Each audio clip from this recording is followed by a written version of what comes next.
Welcome to Global Dispatches, a podcast about foreign policy and world affairs. I'm your host, Mark Leon Goldberg, editor of UN Dispatch. And in this show, we discuss topical global issues, have conversations with foreign affairs thought leaders and newsmakers, and give you the context you need to understand the world today. Go to globaldispatchespodcast.com to learn more. And now on with the show. Since the Kosovo War of 1999, the status of Kosovo as a country independent of Serbia has not been resolved.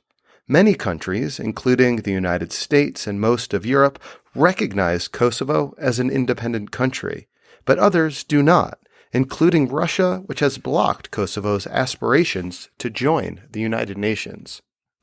This has been the status quo for many years. But in recent months, there has been some renewed momentum in diplomacy intended to find an agreement that would satisfy both Serbia and Kosovo and lead to Kosovo's formal independence. To that end, on June 24th, the president of Kosovo set off for Washington, D.C. for high-level talks at the White House. But mid-air, the flight turned around when a special court unsealed an indictment against him for war crimes committed decades ago during the Kosovo War. This indictment is the latest wrinkle in the long effort to secure an international agreement over Kosovo's status. Another key issue are ongoing protests in Serbia and that country's accelerating democratic backsliding. On the line with me to explain the significance of these recent events in the Balkans is Jasmin Mujanovic. He is a limited-term professor of political science and policy studies at Elon University and host of the Sarajevo Calling podcast. We kick off with a discussion of the Kosovo-Serbia talks and then move into a conversation about the implications of rising authoritarianism in Serbia. I think you'll appreciate this episode. I know I did. And I should say, I would not have picked this topic to cover in a podcast episode if not for an email I received from a listener suggesting that I do an episode on the situation in the Balkans. It was not necessarily too hot on my radar. I did, of course, notice that news when the Kosovo president was indicted for war crimes. But the broader issues of protests and rising authoritarianism and the status of these ongoing talks between Kosovo and Serbia was not something on my radar, and I'm very glad it was put on my radar by a listener. So if you have a suggestion of people I should interview or topics I should cover, please do send me an email. You can do so using the contact button on globaldispatchespodcast.com. Thank you, and now here is my conversation with Jasmin Mujanovic. So it was very dramatic from everything that we've been able to gather. So President Hashim Thaçi was, as we understand, literally on a flight headed towards Washington, D.C., and he was informed at some point during that flight, headed to the White House to engage in these very high-level negotiations that were to be chaired, that were to be led by the U.S.'s Richard Grenell, who was appointed as the special envoy for the Kosovo-Serbia dialogue a while back. Hashim Thaçi was headed to go speak with Mr. Grenell, and we believed also to be in dialogue once he arrived there with the president of Serbia, Aleksandar Vučić, that they were going to have these high-level talks about the status of the Kosovo-Serbia relationship. There was speculation that some kind of deal, although the exact scale and sort of content of the deal was unclear, but we were promised some kind of major breakthrough. At the very least, that was certainly how Mr. Grenell and some of his associates had presented it. And it was at that point, mid-flight, that the news from the Kosovo Specialist Chamber was published. And from my understanding, the plane pretty much turned around at that point, and Hashim Thaçi headed back to Kosovo. And in recent days, it's my understanding that he's also appeared or pledged to appear in The Hague to answer questions from prosecutors. Is that right? Right. So Hashim Thaçi has said that in the event that his, that these accusations, that the indictment is actually confirmed by the court, by a judge, he will in fact resign his position and he will go and defend himself in The Hague. So I think that was a big outstanding question that a lot of people had once the news broke, as to how exactly Hashim Thaçi would play this whole thing and what it would specifically mean for domestic Kosovo politics. Because, there was obviously a scenario in which a very serious political crisis could erupt if Hashim Thaçi were to effectively say that, look, I've been indicted, or I will be indicted. I'm being sought by the Hague court, and I refuse to go. That would have been a whole separate crisis in its own right. At this time, at least rhetorically, Mr. Thaçi is pledging that he will, in fact, go if the charges against him are confirmed. And it's worth pointing out that this court, the Kosovo Specialist Chambers, I think is the term of art, is one of those kind of hybrid courts, right, where you have international prosecutors. I think that they're American, or the top prosecutor is an American, but working with local Kosovo judges and prosecutors, and under a kind of a hybrid Kosovoan regime of Kosovar and international law. Is that right? Yes, I mean, I think hybrid is definitely the term here. And I should caution your listeners at this time. I'm not a legal expert in this sense, so there are folks who could go into the nitty gritty of this much better than I can. But I think the kind of structural point to be made. This was a court that was created to kind of deal with some of the perceived how can I put it, lack or some of the unaddressed issues left by the ICTY, the International Criminal Tribunal for the former Yugoslavia, which had, according to some critics and some analysts, sort of inadequately dealt with some of the issues related to the Kosovo War specifically. This court was subsequently created in 2017 to address that issue, especially in the context of the ICTY winding down the last of its cases and appeals. And it does involve a very complex relationship between both international law and actually domestic Kosovo law and courts.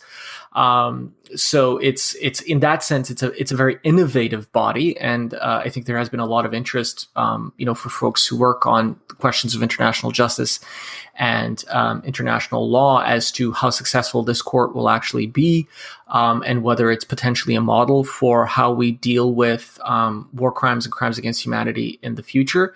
But obviously a lot will depend on how well some of these big ticket cases are ultimately handled. And what is he alleged to have done? So Hashim Thaçi is being accused of a whole slew of essentially war crimes and crimes against humanity. During the Kosovo War, he was a very, along with a number of other key individuals, all of whom were key members in the Kosovo Liberation Army, which was the guerrilla army of the Kosovar Albanian community in Kosovo during the 1999 war with the Yugoslav security forces during the Milosevic regime. And there obviously were war crimes that were committed against ethnic Serbs as well as ethnic Roma people during the Kosovo War, in conjunction with the much bigger and structural issue, which was obviously the kind of systemic campaign that the Milosevic regime waged against the ethnic Albanian community in Kosovo. The charges are very significant. They implicate Mr. Thaçi in very serious crimes against civilians in Kosovo during the war. But of course, we will still actually have to wait and see what the judges at the court will say themselves about the charges. So I'm curious to learn how this indictment, seemingly at a very sort of pivotal moment in the dialogue between Kosovo and Serbia, will affect negotiations. And maybe just to kind of take a step back, remind people that, since the Kosovo War, Kosovo has been recognized as an independent country by many, many countries around the world. There's like this Kosovo thanks you website that I peruse sometimes that lists all the countries. that have recognized Kosovo, but it is not, a member of the UN. Mm-hmm. Russia, in particular, has opposed its becoming sort of a full-fledged, independent, member state of the UN. Mm-hmm. And currently, Kosovo is in dialogue with Serbia over potential terms of its independence. Is that sort of a correct framing? Yeah, I mean, so, to catch us all up, I guess, you're right that obviously there's a couple of kind of key highlights that happened over the last 2 decades. One was obviously the Kosovo War and the end of the Kosovo War and the onset of a kind of international administration of Kosovo as a territory. In 2008, Kosovo formally declared independence. It formally and legally broke away from Serbia proper. Serbia obviously does not recognize that, and that's sort of the essential crux of this whole issue. Kosovo considers itself a sovereign and independent state, and it is in fact recognized as a sovereign and independent state by most of the international community, though, as you point out, it is not a member of the United Nations, primarily because of the veto that is exercised by Russia in particular, but also China over its admission. And that is, of course, largely at the request and behest at Serbia, although it has to be said, as concerns Moscow's position on this, they have their own kind of complicated political strategy that they've been weaving vis-a-vis Kosovo, in particular over the last few years since the onset of the Russian invasion and occupation of large swaths of eastern Ukraine and in particular Crimea. So there's a lot of kind of international stakes to this, as well as obviously regional and very specifically Serbia-Kosovo stakes involved in all of this.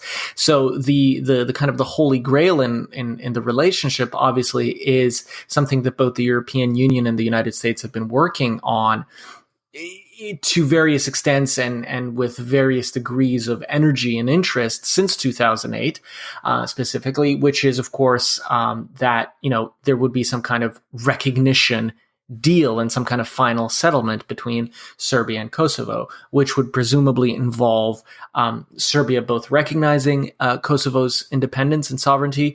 Kosovo would likewise obviously recognize Serbia's sovereignty and independence, though that's a much bigger kind of deal in the whole thing.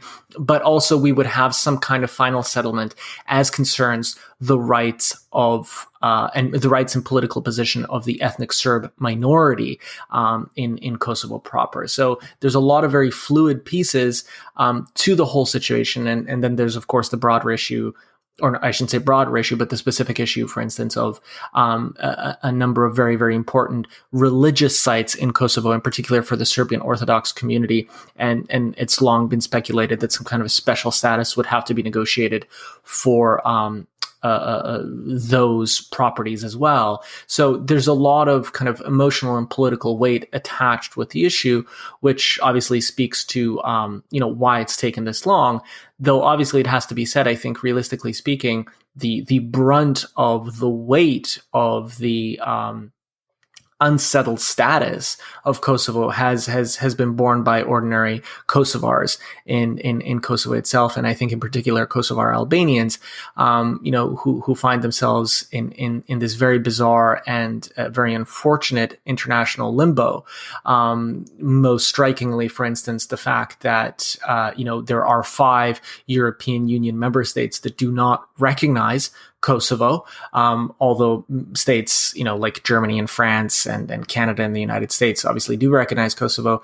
There is great significance attached to the fact that we do have 5 non-recognizers in Kosovo, in the European Union, as concerns Kosovo. And that has also meant that, for instance, things like visa liberalization, which is obviously a huge issue for ordinary Kosovars, have for years kind of sat unimplemented by the European Union for a number of reasons, but in many ways largely having to do with oftentimes obstructionist positions taken by some of these non-recognizing states. So the idea is that direct dialogues between Kosovo and Serbia would resolve many of these issues and presumably lead to some sort of formal agreement between the two countries. But would Russia submit to an agreement like that, even if Serbia does? Well, this is the big X factor, and this is genuinely what we don't know. So, I was hoping you would know. That's why I asked. That was my big question coming into this. Even if Kosovo and Serbia sign an agreement, will Russia actually, let a resolution admitting Kosovo into the UN pass? Well, this is the thing. I mean, my own theory is no, because it would be a power move by the Russians to do that, or at the very least, to hold up the decision in some meaningful sense of the term. I mean, I wrote about this and argued this point a while back. Your listeners may recall that, over the last 2.5, 3 years or so, we've heard a lot of chatter about this so-called land swap between Kosovo and Serbia that was floated actually initially by Taci and Vučić themselves. The idea basically being that there would be some kind of territorial exchange that would take place between Serbia and Kosovo. In particular, sort of the broadest structure of it that we've been able to glean so far is that essentially you would get a handful of these predominantly ethnic Serb municipalities in the north of Kosovo. They would be handed over to Serbia, and in exchange, Kosovo would get, by some versions of the story, a handful of the predominantly ethnically Albanian municipalities in the south of Serbia, and recognition from Serbia. But as you point out, can't imagine Serbian nationalists like that so much. Well, yes, that's one of the big issues. That's one of the big issues. But even if you there's also most Kosovar Albanians are against this proposal. It's been extremely unpopular actually on both sides. But of course, the sort of the real issue on the horizon, as you point out, is even if somehow this deal were to be negotiated, ultimately, it would be up to the UN Security Council to admit Kosovo into the UN. And there is absolutely no guarantee whatsoever that Vladimir Putin and the Kremlin would not decide ultimately that it was in their own best interest, for whatever reason, perhaps as concerns their strategic interests in Ukraine or Syria or anywhere else, that they would actually still continue to block Kosovo from taking up its seat in the United Nations. One other question I have for you, and I don't know if you know the answer to this, but I'm just kind of curious to learn, why, of all the people in the U.S. government, is Rick Grenell the one who is, spearheading U.S. diplomacy on this issue? I mean, for people who are not familiar, I knew him way back when as John Bolton's spokesperson at the UN, but, he kind of made a reputation during the Obama years as a very combative Twitter personality, and then became U.S. ambassador to Germany. He was very much a Trump loyalist, and rankled all sorts of feathers in Germany, and then came back to become acting national director of intelligence as a way, seemingly, to protect the president of some intelligence inquiries. And now he has sort of this job. It just seems like odd to me that he would be getting this portfolio. Sure. And I mean, it's doubly odd for the fact that just a handful of weeks before Mr. Grenell was appointed as the presidential envoy for the Kosovo-Serbia dialogue, the U.S. State Department actually appointed another separate regional envoy for the Western Balkans, who is a kind of career diplomat, career foreign policy officer within the State Department. So that in and of itself was very, very odd. I can't speak to obviously the specific logics of the White House or the president.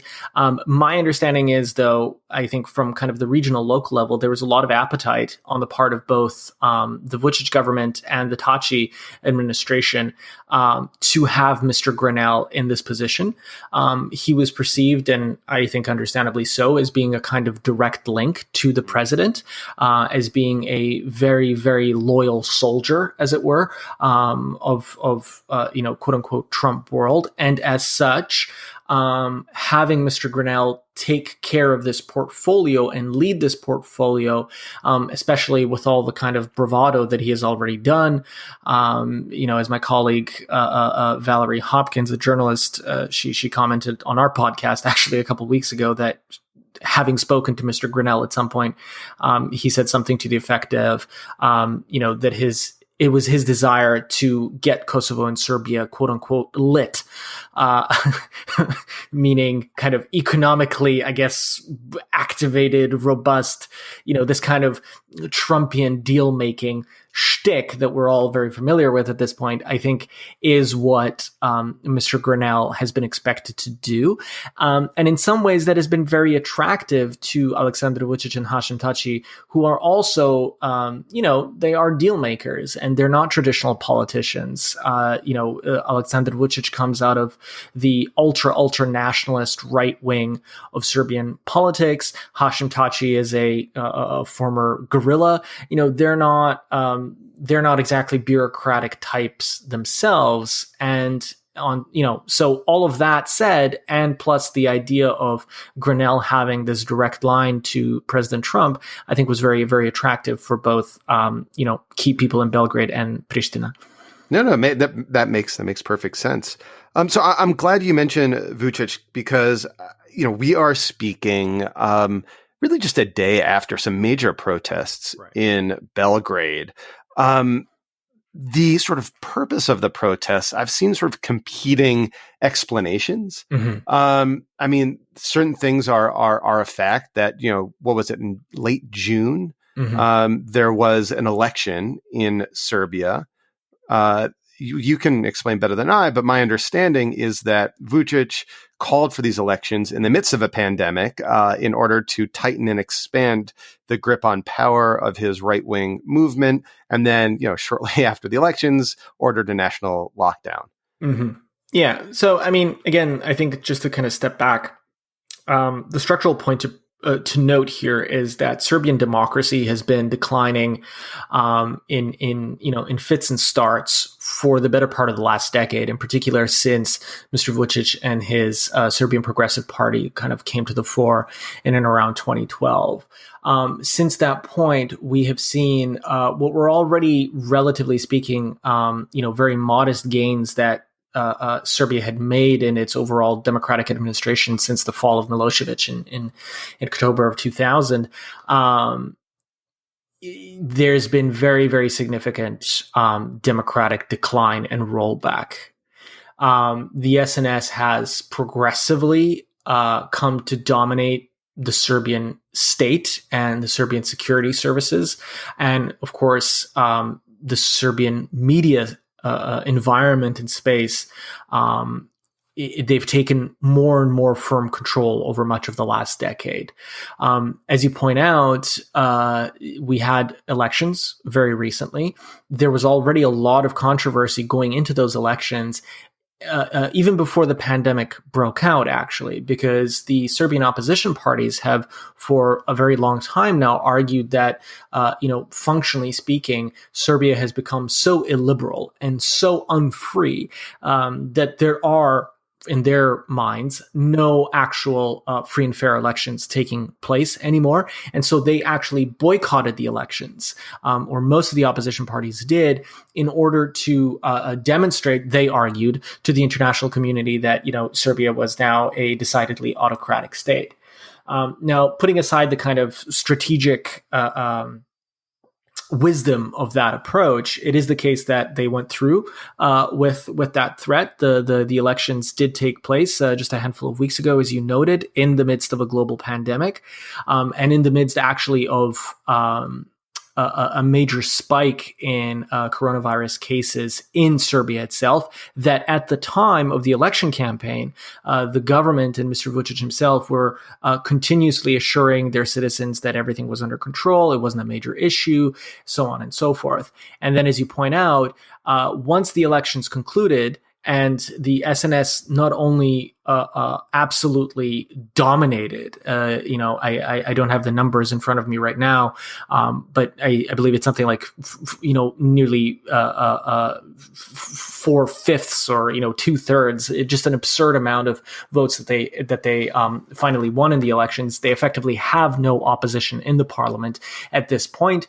Once all of that had concluded, as you note, 2 or 3 days ago, Mr. Vučić took to the air and declared that there was going to be the reimposition of a very, very stringent curfew in Serbia.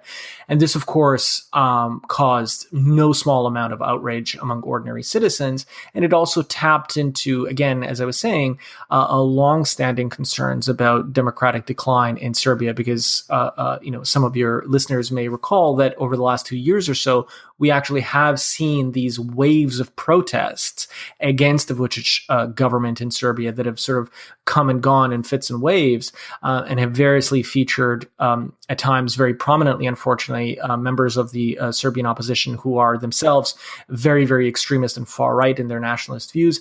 At times, there's been a more kind of civil society oriented face. It's still unclear where we're sort of at in that kind of framing and thematic positioning vis-a-vis these protests.